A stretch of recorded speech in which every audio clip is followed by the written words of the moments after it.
안녕하세요. 작은 기도원입니다. 신앙생활을 오래 하다 보면 듣게 되는 이런저런 성경 관련된 썰들이 있습니다. 오늘은 그 중에 하나에 대해서 이야기를 해보려고 하는데요. 이 이야기는 다음과 같은 말들로 전파되곤 합니다.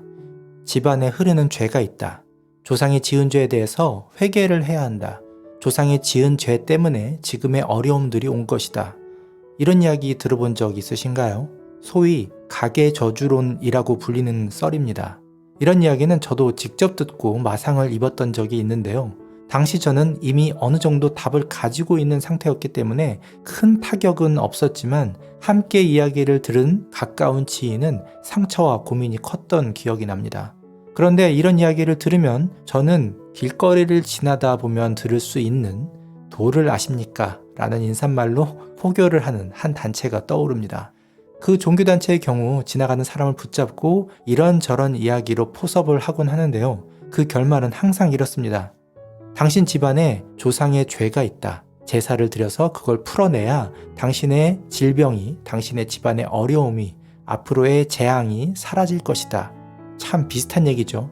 물론 큰 차이가 있긴 합니다. 저 단체는 제사 비용으로 거액의 돈을 요구하지만 교회에서 저런 이야기를 하는 경우에는 회개를 요구할 뿐 돈을 직접적으로 요구하는 경우는 드물다는 것이죠. 물론 해당 사항을 빌미로 헌금을 종용하는 일부 이상한 사람들도 있긴 하겠지만요. 그런데 이렇게 이상한 가계 저주론을 소위 영적 지도자들, 목사님이나 전도사님 또는 기도원 원장님과 같은 위치에 있는 분들이 직접 설파하는 경우가 있다는 것은 정말 안타까운 일입니다. 실례로 가계에 흐르는 저주 이렇게 끊어라 라는 책을 출판한 목사님도 계셨는데요. 최근에 검색으로 알게 된 바로는 해당 내용이 비성경적이라고 하여 해당 사역에 대해서 회개를 하셨다는 글을 본 적이 있습니다. 이 이야기만 봐도 뭔가 시사하는 바가 있죠. 자, 그렇다면 꽤나 널리 통용되었던 지금도 어디선가 이야기가 오가고 있을 이 가계 저주론을 우리는 어떻게 이해하고 받아들여야 할까요? 우선 가계 저주론의 근거가 되는 성경 구절을 한번 보겠습니다. 너를 위하여 새긴 우상을 만들지 말고 또 위로 하늘에 있는 것이나 아래로 땅에 있는 것이나 땅 아래 물속에 있는 것에 어떤 형상도 만들지 말며 그것들에게 절하지 말며 그것들을 섬기지 말라. 나, 내 하나님 여호와는 질투하는 하나님인즉 나를 미워하는 자의 죄를 갚되 아버지로부터 아들에게로 3, 4대까지 이르게 하거니와 나를 사랑하고 내 계명을 지키는 자에게는 1000대까지 은혜를 베푸느니라. 혹자는 이 말씀이 6절에 있는 나를 사랑하고 내 계명을 지키는 자에게는 1000대까지 은혜를 베푸느니라 라는 하나님의 사랑 혹은 보은을 말씀하시기 위함이라고 이야기를 하며 죄를 갚는 것은 3, 4대에 불과한데 은혜를 베푸는 것은 1000대이기 때문에 하나님은 사랑이시다 라고 이야기하는 분도 있던데 그 구절을 통해서 하나님이 그에게 그런 깨달음을 주셨을 수는 있지만 그것은 그에게 하나님의 위로가 필요하기 때문이지 이 성경 구절이 의미하는 궁극적인 부분이 그것은 아니라고 생각합니다. 지금 당장 조상의 죄가 있다고 해서 마음의 어려움을 겪는 사람에게는 내가 사는 동안에는 상관도 없는 그 축복이 무슨 의미가 있을까요? 하나님은 과연 내가 얼굴도 모르는 조상의 잘못을 나에게 전가하는 그런 분일까요? 아무튼 앞의 말씀이 주로 가계 저주론의 근거가 되고 있는데요. 그렇다면 성경에서는 줄기차게 누군가가 죄를 지으면 그 후손에게 죄에 대한 심판이 있을 것이라고 말하고 있을까요? 다른 말씀을 한번 보겠습니다. 그의 아버지는 심히 포악하여 그 동족을 강탈하고 백성들 중에서 선을 행하지 아니하였으므로 그는 그의 죄악으로 죽으리라. 그런데 너희는 이르기를 아들이 어찌 아버지의 죄를 담당하지 아니하겠느냐 하는도다. 아들이 정의와 공의를 행하며 내 모든 율례를 지켜 행하였으면 그는 반드시 살려니와 범죄하는 그 영혼은 죽을지라. 아들은 아버지의 죄악을 담당하지 아니할 것이요 아버지는 아들의 죄악을 담당하지 아니하리니 의인의 공의도 자기에게로 돌아가고 악인의 악도 자기에게로 돌아가리라. 이 말씀에서 보면 분명히 자신의 죄는 자신이 담당한다고 이야기하고 있습니다. 이것 또한 하나님의 말씀이죠. 그렇다면 과연 어떤 것이 맞는 것일까요? 성경은 같은 것을 두고 이랬다 저랬다 하는 모순덩어리 책일까요? 혹자는 이렇게 이야기하는 것도 봤습니다. 예수님께서 십자가 사역으로 죄를 끊어냈기 때문에 가게에 흐르는 죄, 저주는 끊어졌다. 그래서 오로지 자신의 죄로 심판을 받는다.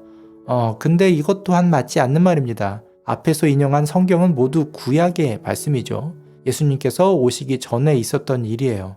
예수께서 십자가에서 돌아가시면서 이루신 사역은 지나간 죄를 끊어내는 사역이 아닙니다. 모든 죄에 대해서 모든 사람이 하나님께 직접 나올 수 있는 방법을 만들어 주신 것이죠. 또 한 가지 중요한 오류는 예수님 사역 이후에 가계의 저주나 흘러내려오는 죄에 대한 부분이 사라진 것이라면 과거에는 그것이 있었다는 말이 되죠. 즉 처음에 인용한 출애굽기 말씀은 현재는 적용되지 않는 말씀이라고 생각할 수도 있습니다. 하지만 이것은 말씀은 1.1획도 땅에 떨어짐이 없다는 성경 말씀과도 배치가 됩니다. 그래서 제가 내린 결론은 하나님은 한 번도 조상의 죄로 인해 그 후손을 심판한 적이 없다는 것입니다. 실제로 구약에서 이스라엘 백성이 죄로 인해 포로 생활을 하다가도 그 자손들이 돌이키면 어떤 방법으로든 이스라엘을 회복시키셨습니다. 하나님은 그렇게 비합리적인 분이 아니에요. 다만 우리의 지각을 훨씬 뛰어넘으시기 때문에 때로는 비합리적으로 보일 때도 있지만 언제나 합리적이고 또 최선의 방법을 아시는 분입니다. 어디까지나 우리가 그분을 이해하지 못할 뿐이죠. 그렇다면 이런 의문이 남습니다. 성경에서 그런 오해가 될 말씀을 하신 이유는 대체 무엇일까? 오늘 살펴본 말씀들을 비롯해서 몇몇 성경 구절들을 바탕으로 몇 가지 가설을 세워보겠습니다. 첫째, 하나님은 자신이 지은 죄에 대해서만 심판하신다. 물론 그 심판은 즉각적일 수도 있고 아닐 수도 있습니다. 누군가 죄를 지었는데 잘 먹고 잘 산다고 해서 시험에 들지 마시기 바래요. 둘째, 가계에 흐르는 저주는 없다. 조상이 죄를 지었다고 해서 그 죄가 나에게 있는 것이 아니고 내가 대신 회개할 필요도 없습니다. 그 증거 중 하나로 예수님께서는 날 때부터 불구인 사람이 누구의 죄를 인함입니까? 라는 질문에 누구의 죄 때문도 아니요 하나님의 능력을 나타내고자 함이라는 대답을 하신 적도 있죠. 자, 셋째, 그럼에도 불구하고 출애굽기 20장이 언급한 하나님을 떠나는 죄를 지은 사람들은 그 저주가 3, 4대까지 이르리라는 말씀은 유효하다는 것입니다. 당연히 성경 말씀이기 때문이죠. 그래서 하나님께서 그런 말씀을 하신 의도는 무엇일까를 생각해 봤습니다. 우리는 부모님의 모습을 나도 모르게 닮게 됩니다. 외양뿐 아니라 성격, 가치관, 신앙관 등등 많은 부분에서 영향을 받게 되죠. 심지어는 싫어하는 모습까지 닮는 경우가 흔합니다.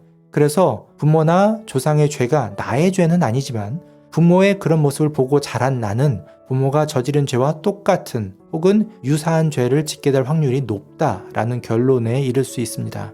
하나님께서 자손의 저주를 이야기하실 때는 네가 그런 죄를 저지르게 되면 너를 보고 자란 아이들이 그대로 따라하게 될 것이고 너뿐만이 아니라 결국에는 내 자손들도 똑같은 죄로 인해 벌을 받게 될 것이다 라는 경계의 말씀을 하고 싶으셨던 것이 아닐까요? 다시 가계 저주론의 근거가 된 출애굽기 말씀으로 돌아가 보겠습니다. 100번 양보해서 실제 그런 저주가 있다고 해보죠.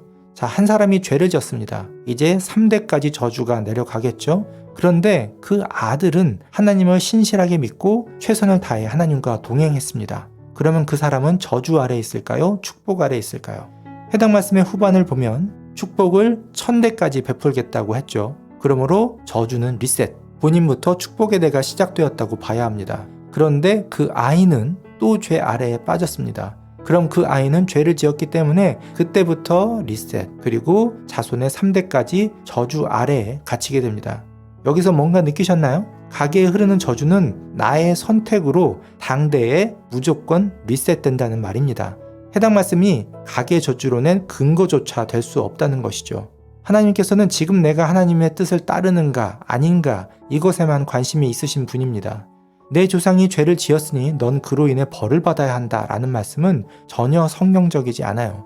다만 내가 짓는 죄나 나의 잘못된 가치관과 행동은 어떤 방식으로든 나의 아이에게 영향을 줄 수 있습니다. 그렇기 때문에 그것에 대해 경계를 해야 할 것이며 소위 말하는 쓴뿌리, 집안에 내려오는 죄의 뿌리, 저주 이런 것들은 실제 그로 인해 내가 심판을 받는다는 것이 아니라 내가 인식하지 못했던 사이에 영향을 주는 내 안에 나의 속성으로 자리를 잡은 나의 약한 부분이라는 것이죠. 하나님은 이런 부분을 치유받기 위해 우리가 기도하고 돌이키길 바라는 마음으로 이런 말씀을 하신 것이 아닐까요? 그렇기 때문에 비록 가계 저주론이 잘못된 이론일지라도 나의 잘못이 자손에게 죄로 이어질 가능성에 대해서도 무시할 수 없다는 교훈을 함께 마음에 새겨야 한다고 생각합니다. 혹시라도 이런 문제로 시험에 들었거나 고뇌에 빠지신 분들이 계시다면 조금이나마 위로와 도움이 되시길 바랍니다. 지금까지 작은 기도원이었습니다. 신앙생활을 하시면서 생기는 고민, 의구심, 성경에 대한 궁금증이 있으시면 댓글 남겨주세요. 부족하지만 함께 기도하며 고민하며 영상으로 이야기를 나눠보겠습니다. 감사합니다.